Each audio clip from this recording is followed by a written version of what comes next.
काले आदमी तो मगरों मैं ही है। 1955 में पहली बार पाकिस्तान का नाम रोशन किया, चैंपियन बने। ऑस्ट्रेलिया में गया, पहले चीन च गया। अल्लाह ने बड़ी पाकिस्तान की बड़ी बनाई। पाकिस्तान का बैंड जो सलामी वजा जो ये उत्थे जाके अज मैनू बड़ा फकर होया कि पाकिस्तान दे विच मेरा नाम होया। आपदे तो बाद कोई पहलवान इस तरह का नहीं बनाया जिन्हों तुसां सिखाया होवे? ये मेरे नाल जो पाकिस्तान हथ मिलाउंदा ना जनाबाद विच मैं क्या जेह्ड़ा चकमे देन दिया मेरे किसी काम नहीं है। क्यों? हाँ मैं गरीब आदमी तो वेच के मैं जान खा रहा। अस्सलाम वालेकुम व्यूअर, करंट एनएन के साथ मैं आपका होस्ट उमर नवाज। नाज़रीन, आज एक ऐसे लेजेंड के साथ आपकी मुलाकात करवाने जा रहे हैं जिन्होंने 1955 में पहली बार पाकिस्तान का नाम रोशन किया, चैंपियन बने। आइए, दीन मोहम्मद साहब हमारे साथ मौजूद हैं जो ज़ईफ़ुल उमर हैं। पहली बार जो पाकिस्तान का खिलाड़ी था जिसने जाके बैरून मुल्क पाकिस्तान का जो नाम रोशन किया, पाकिस्तान का पहला खिलाड़ी था किसी भी गेम में जो पहली बार पाकिस्तान को किसी ने जाके बैरून मुल्क रिप्रेजेंट किया और चैंपियनशिप पाकिस्तान के नाम की, तो वो हैं दीन मोहम्मद साहब। आइए इनसे गुफ्तगू करते हैं। तुसा कुश्ती दे विच असदे मुल्क दा इसदा नाम रोशन किया सी 1955 दे विच चैंपियन बने सही है। पाकिस्तान दे तुसी पहले खिलाड़ी हो जिन्ने चैंपियन बने सी। अल्लाह पाक, काले आदमी तो मगरों मैं ही है। मैं क्या मम्मी पाकिस्तान करता मैं और सब खैर ठीक है। अल्लाह ने किया कोले हैं सब कुछ बड़ा कुछ, मगर शुक्र अल्लाह हुण भी चलो तुहां याद किया समा गया जिंदगी दे मेले ने। अच्छा, तुसी केड़े मुल्क दे विच जाके खेडे सही है? ऑस्ट्रेलिया में गया, पहले चीन च गया था, उत्थे घुल गया, उत्थे जित्तिया सी।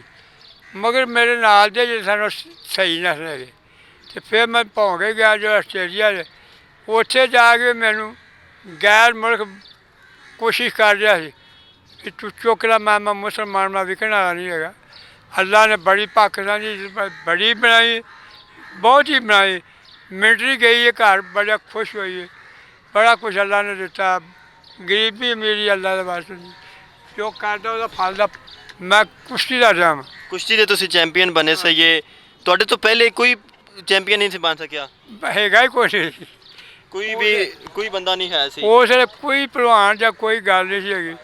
जिस मैं इत्थे घुला मार के शाह दी गढ़ी इत्थे मैं मुंडा टाया, फिर मैं जाके शाहपुर गया, उत्थे जा मुंडा टाया, फिर मैं बाटापुर जाके फिर टाया, फिर इन्होंने मैनू लिया के शाहीवाल क्यों जेह्ड़े कट्ठे होए ने उत्थे फिर मैं घुला जाके उत्थे अल्लाह पाक जो उस मेरे ते रहमत मैं उत्थे भी जित के आया।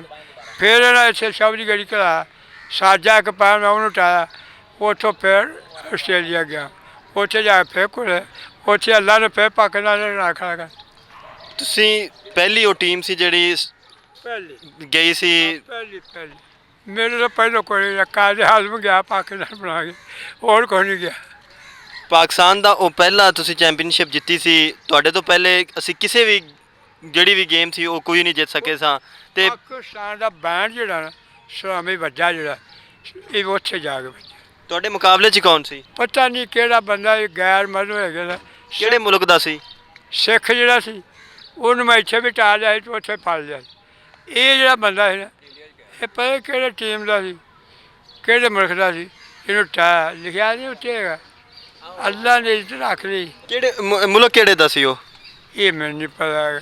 ते जो चीन दे विच गया सही है ओ जे मैं पढ़िया होंदा ना मैनू कि रोज इत्थे पाओ गया आउण ते चाहे कोई मैं पाकिस्तान उत्थे बहिंदा। ते जो चीन च गया सही है उदों केड़े हार दी की वजह बनी सी चीन दे विच? उत्थे मैं जित्तिया ना जिसले ते ये कोई ठह गया कोई रह गया कोई कहता कोई, मगर वो जेह्ड़ा कोच ही ना साडा वो कुछ निज्जत दा बड़ा चंगा सी। ओह्दी वजह फिर ना मैं रहन दित्ता। फिर मैं इत्थे आन के जब घुला शाह दी गढ़ी, फिर इन्हें रफड़ों ने पाया जी मैं आ जाना। वो फिर दूसरा जो उन्हें आखा नहीं यदी मेहनत इन्हें जाओ अगे वेख। अल्लाह ने उत्थे जांदा रब ने पाकिस्तान का झंडा खड़ा हो गया तो दीन मोहम्मद पै गए, भोग आ गया पाकिस्तान तो टाके चला गया। टाके जा मैं 5 मुला वर्कआउट फिर करके आया, मगर इन्होंने दिलचस्पी नहीं कुछ। मैं भी सिर ते भया कोई माँ प्यो भैन भरा कोई नहीं, रब ने सुत्ते मैनू उठाया यार दीन मोहम्मद।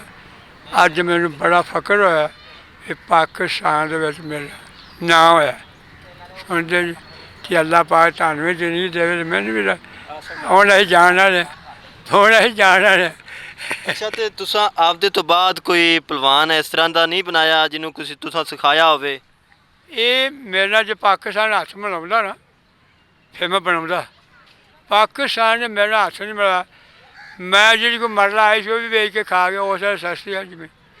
ਮੈਂ ਨਾ ਵੇਖੀ ਜਾਏ ਕਿਉਂ ਵੱਡਿਆਂ ਦਾ ਪੁੱਤਰ ਮਿੱਟੀ ਦੇ ਵਿੱਚ ਸੋਨਾ ਰਲਾਉਣਾ ਅਤੇ ਫਿਰ ਕੱਢਣਾ।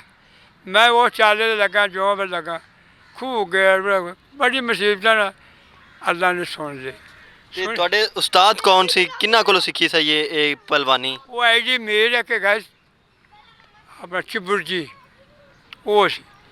ਫਿਰ ਬਾਅਦ ਦੇ ਵਿੱਚ ਹੋਰ ਵੀ ਬਥੇਰੇ ਆਏ ਨੇ ਮਗਰ ਅਸਲ ਉਹ ਸੀ। ਹੁਣ ਜਿਹੜੇ ਸਾਡੇ ਪਹਿਲਵਾਨ ਨੇ ਉਹ ਕੋਈ ਜਿੱਤਦੇ ਨਹੀਂ ਤੇ ਅਸੀਂ ਹਰ ਵਾਰੀ ਇੰਡੀਆ ਕੋਲੋਂ ਹੀ ਹਾਰ ਜਾਂਦੇ ਹਾਂ। ਉਹ ਜਨਾਬ ਇਹ ਗੱਲ ਹੈ ਵੀ ਇਹਨਾਂ ਦਾ ਗੱਲ ਤੁਸੀਂ ਹੁਣ ਇਹ ਗੱਲਾਂ ਤੁਹਾਡੀਆਂ ਨਿਕਲ ਜਾਣੀਆਂ ਦੂਰ ਅਤੇ ਗੱਲ ਖਿਲਾਫ ਵੀ ਕੋਈ ਹੋ ਜਾਣੀ। ਜਦੋਂ ਹਕੂਮਤ ਹੀ ਨਹੀਂ ਸਾਈਡ ਲੈਂਦੀ ਵੀ ਅਸੀਂ ਕਰੀਏ। ਮੇਰੀ ਉਹ ਜੀ ਛੇਕਣਾ ਥਾਂ ਮੈਨੂੰ ਹਿੰਦੁਸਤਾਨ ਪਾਇਆ ਉਦੋਂ ਸਸਤਾ ਦਾ ਮੌਸਮ ਮੈਂ ਕੋਈ ਖਾ ਗਿਆ ਬਦਾਮਾਂ 'ਚ। ਹੁਣ ਮੈਨੂੰ ਚਾਅ ਸੀ ਵੀ ਪਾਕਿਸਤਾਨ ਫਿਰੋਜ਼ ਖਾਨ ਨੂਰ ਨੂੰ ਵਜ਼ੀਰ ਆਜ਼ਮ ਨੂੰ ਆਖਿਆ ਜਨਾਬਾਦ ਵਿੱਚ, ਮੈਂ ਆਖਿਆ ਜਿਹੜਾ ਚਕਮੇ ਦੇਣ ਦਿਆ ਮੇਰੇ ਕਿਸੇ ਕੰਮ ਨਹੀਂ ਹੈ। ਕਿਉਂ? ਮੈਂ ਗਰੀਬ ਆਦਮੀ ਇਹਦੇ ਵੇਚ ਕੇ ਮੈਂ ਜਾਣਦਾ ਖਾ ਜਾਣਾ। ਮੇਰੇ ਨਾਲ ਕੋਈ ਜਗ੍ਹਾ ਮੈਨੂੰ ਮੁਕਰਰ ਕਰ ਅੱਜ ਤੱਕ ਜਗ੍ਹਾ ਨਹੀਂ ਲੱਭੀ।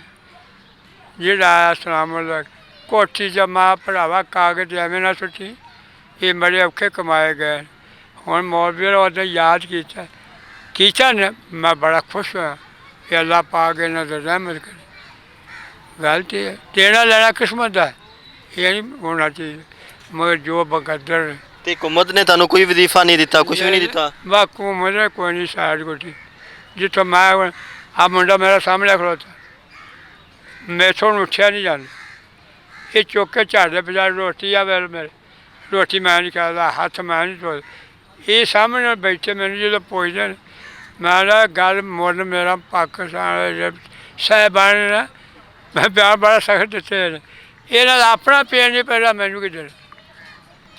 ਉਹ ਜੈਕਟ ਜਿਹੜੀ ਤੁਸੀਂ ਉਦੋਂ ਪਾਈ ਸੀ ਤੇ ਜਦੋਂ ਤੁਸੀਂ ਖੇਡਣ ਗਿਆ ਸੀ ਉਹ ਗਈਆਂ ਜਦੋਂ ਮੇਰੇ ਮੁੱਛੀਆਂ ਗਈਆਂ ਇਹ ਫਿਰ ਇੰਡੀਆ ਨਾਲ ਘੱਲੀ ਅਤੇ ਇਹ ਪਾਈ ਆਵਾਜ਼ ਦਾ ਪਿਆ ਅਤੇ ਬੜੀ ਅੱਜ ਖੁਸ਼ੀ ਦੀ ਬਾਤ। ਤੇ ਇਹ ਮੈਡਲ ਉਹ ਹੈ ਜਿਹੜਾ ਜਦੋਂ ਤੁਸੀਂ ਜਿੱਤੇ ਸਹੀਏ ਤੇ ਇਹ ਟੱਕਰਿਆ ਸੀ? ਇਹ ਵੀ ਇਹ ਮਗਰ ਹੋਰ ਵੀ ਬੜੇ ਸਨ। ਇੱਕ ਤਾਂ ਇਸਲਾਮਾਬਾਦ ਦਾ ਲੈ ਗਏ, ਇੱਕ ਰੇਲਵੇ ਵਾਲਿਆਂ ਨੇ ਲੈ ਲਿਆ। ਫਿਰ ਮੈਨੂੰ ਇੱਕ ਨੇ ਆਖਿਆ ਵੀ ਇਹ ਦੇਈ ਜਾਣਾ ਤੂੰ ਕਿਤੇ ਕੰਮ ਆਉਣਗੇ। ਉਹ ਤਿੰਨ ਚਾਰ ਹੈਗੇ ਨੇ ਉਹ ਵੀ ਤਾਮਾ ਸ਼ਾਮਾ ਉਹਦਾ ਪਰ ਗੱਲ ਨਹੀਂ ਪੂਰੀ ਹੋਈ ਸਿੱਧੀ ਗੱਲ। ਤੇ ਤੁਹਾਡੇ ਬੱਚਿਆਂ 'ਚ ਕੋਈ ਨਹੀਂ ਕੋਈ ਪਹਿਲਵਾਨ ਬਣਿਆ? ਇਹਨਾਂ ਨੂੰ ਨਹੀਂ ਪਹਿਲਵਾਨ ਬਣਾਇਆ ਸੀ? ਇਹਨੂੰ ਵੇਖ ਕੇ ਨਹੀਂ ਮਨ। ਕਿਉਂ? ਉਹ ਆਂਦਾ ਬੱਚਾ ਚੱਲ ਬੱਚਾ ਉੱਠਿਆ ਨਹੀਂ ਜਾਂਦਾ ਸਾਨੂੰ ਕਿਹਨੇ ਸੌਣਾ ਤੈਨੂੰ ਤਾਂ ਬੁੱਢੀ ਲੱਭ ਗਈ ਸਾਨੂੰ ਦੇਣੀ आया वही कर। जी नाज़रीन, ये थे दीन मोहम्मद जिन्होंने 1955 में मुल्क का नाम रोशन किया, ऑस्ट्रेलिया में जाके पाकिस्तान को चैम्पियन बनाया। लेकिन आज वो इतनी गुर्बत में ज़िंदगी गुजार रहे हैं। हुकूमत की तवज्जो चाह रहे हैं कि हुकूमत भी उनकी कोई अमदाद करे। ये है मुल्क का वो रोशन चेहरा जिसने जाके पहली बार किसी खेल के अंदर जो पहली बार पाकिस्तान चैम्पियन बना था वो था दीन मोहम्मद, जिसने पाकिस्तान का जो सरसब्ज़ हलाली परचम था इसको जाके बैरूनी दुनिया के अंदर जो है ना वो लहराया था और मुल्क का नाम रोशन किया था। आज वो ख़ुद एक तवज्जो का मरकज़ बना हुआ है। हुकूमत को भी चाहिए कि वो इसकी तरफ तवज्जो दे और अब जो अपने जो इस तरह के लेजेंड्स हैं, उन लेजेंड्स जो हमारा कीमती सासा हैं उनको उनकी हिफाजत करे। ये है दीन मोहम्मद का पासपोर्ट। नाज़रीन, आप देख सकते हैं कि ये जो उन्होंने चैम्पियन बनने के खेलने के लिए गए थे, ऑस्ट्रेलिया का उन्होंने दौरा किया था। ये उनका पासपोर्ट, ये आप इसके ऊपर तस्वीरें देख रहे हैं, ये उनकी जवानी की तस्वीरें हैं। ये दीन मोहम्मद का पासपोर्ट है जब उन्होंने इस सरसब्ज़ हलाली परचम को सर बुलंद किया था, अपने मुल्क का नाम रोशन किया था। ये आप ये पासपोर्ट देख सकते हैं कि ये है वो लेजेंड जिसकी हम आज कदर नहीं कर रहे, जिसको हम आज, ये हमारा वो सासा थे जिनको हम आज बुलाए हुए हैं। नाज़रीन, उम्मीद है कि आपको ये वीडियो पसंद आई होगी। अपने मेज़बान उमर वाद को दीजिए इजाज़त। अल्लाह हाफ़िज़।